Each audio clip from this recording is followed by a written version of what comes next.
Hello and welcome to Clemmy Games recommends Roguemance, which, as the name implies, is a roguelite with romance developed by Lucas Molina and released on Steam in February 2018. For disclosure, I received this game for free. Having played quite a number of games over the years, it is not often that I come across game mechanics which are truly interesting and unique, but Roguemance has certainly made me feel this way. The highlight here has to be its combat system, but add to that the randomness of roguelites, the option for permadeath, thematically appropriate mechanics, new game plus, and even co-op support, and you get something which is quite special in the indie space today. Roguemance takes place on a heart-shaped island which is split apart with a volcano at the middle of it.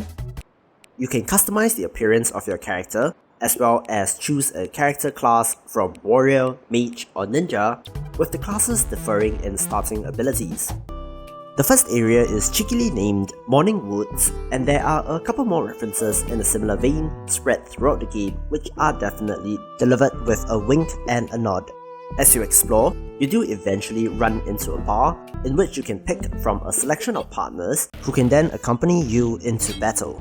I found that having an extra person was pretty important in most fights, but I'm sure that there is a way to complete the game if you simply wanted to play solo as well. As mentioned, the combat here is quite cerebral in that all moves are on display, and you have to think several steps ahead. To try to explain, taking the starting ninja for example, each character has 4 actions which must all be used before all 4 skills will be reset and be available for use again.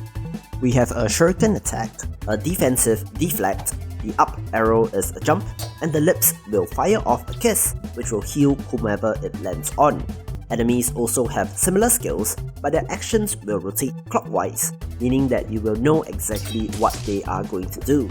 Actions are resolved simultaneously, meaning that if you attack a character which is jumping, that attack will miss. Critically, friendly fire is on for both your characters and enemies, meaning that it is possible to dodge enemy attacks, which will then hit another enemy. When your partner comes into play, things get even more interesting, since initially, you are unable to control their actions, which will rotate clockwise as well, so keeping them alive is a task in itself. I did previously mention the ability to jump, which added another level, so to speak, for the combat. Here, this was particularly tricky since if your character had jumped and then fired off an attack, during that turn, the character will fall to the ground, but the projectile will remain in the upper level, which will only catch enemies that are jumping up, meaning that you have to think ahead.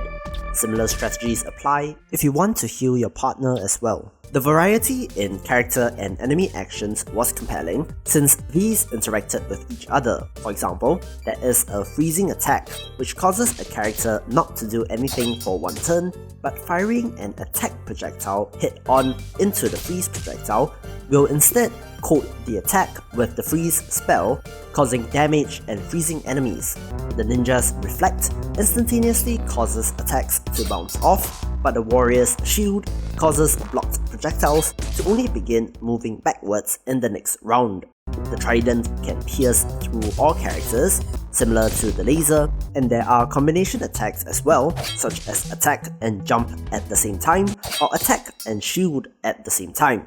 Finally, there are also weirder ones, such as a black and purple orb, which requires 2 stacks before it converts into an attack, as well as a projectile which will force the swapping of positions.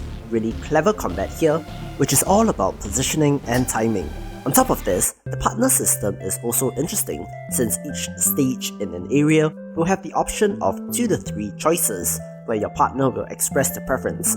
Going along with the partner increases their happiness, where eventually this will lead to increasing their max HP. Similarly, after successfully completing a fight, the options are Mercy or No Mercy, where the first will eventually increase your own character's max HP, and the latter will give you some gold. Your partner too will express a preference here, so it is up to you to weigh the options for that particular point in time. Gold is used to recruit new partners, purchase a health flask which heals all missing HP, or to purchase new skills from the Golden Cat shop. The final option that I have seen is the Black Cat, which will award a random skill.